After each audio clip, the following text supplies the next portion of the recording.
மீறி யாருமே நடக்க முடியாது. அது முதலமைச்சராக இருக்கிறவருக்கு இன்னும் அதிகமான பொறுப்பு இருக்குது. வேணும்னே நிறையா பேர் இந்த பிரச்சனையை கிளப்பிட்டு இருக்காங்க. அதை ஒன்றுமே பண்ண முடியாது. அவங்க தோற்று போன விரக்தியில் இருக்கிறாங்க. என்னடா கிடைக்கும், என்னடா பேசி இவன் மேலே சாயத்தை போட்டு இடைத்தேர்தலையாவது நம்ம ஜெயிச்சிட முடியுமா அப்படின்னு போராடுறாங்க. அவங்க என்ன பண்ணாலும் அது மக்களுக்கு புரிச்சிருது. அதுதான் பிரச்சனை. இவங்களை என்னென்னவோ செஞ்சு ஏமாத்திடலான்னு நினைக்கிறாங்க. ஆனால் நீங்கள் என்ன பண்ணாலும் இதுக்கு தான் செய்கிறீங்கன்னு மக்களுக்கு புரிஞ்சிருது. 100% அவரை நம்புகிறோம். அதுக்கான டைம் கொடுங்க. இவ்வளோ கடனில் அவரால் எதை முதல்ல செய்ய முடியுமோ அதெல்லாம் கொஞ்சம் கொஞ்சமாக அவர் செய்ய இப்போவே ஆரம்பிச்சிட்டார். இவ்வளோ கடன் இருக்குது, என்னால் எந்த நல்லதும் செய்ய முடியாதுன்னு அவர் தவிர்க்கல. அவர் செஞ்ச சின்ன சின்ன நல்லதை கூட அவங்களால ஏற்றுக்க முடியல. எங்கே இவன் ரொம்ப இன்னும் நல்ல பேர் ஆயிருமோன்னு உடனே இந்த பிரச்சனையெல்லாம் கிளப்ப ஆரம்பிச்சிட்டாங்க. இந்த நிறையா பிரச்சனையை கிளம்புறதுக்கு பின்னாடி கூட எதிர்கட்சிகளோட சதி இருக்கலாம்.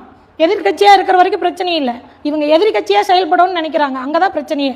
மக்களே என்ன வேணால் நடக்கலாம். இந்த ஆட்சி மேலே தப்பான பழியை போடுறதுக்காக நீங்களும் உஷாராக இருங்க, எச்சரிக்கையாக இருங்க. உங்களோட சுற்றி என்ன நடக்குதுன்னு கவனிங்க, தெளிவாக கவனிங்க, அமைதியாக கவனிங்க. அமைதியாக குழம்புன குட்டையில் தான் மீன் பிடிக்கும்னு நினைப்பாங்க.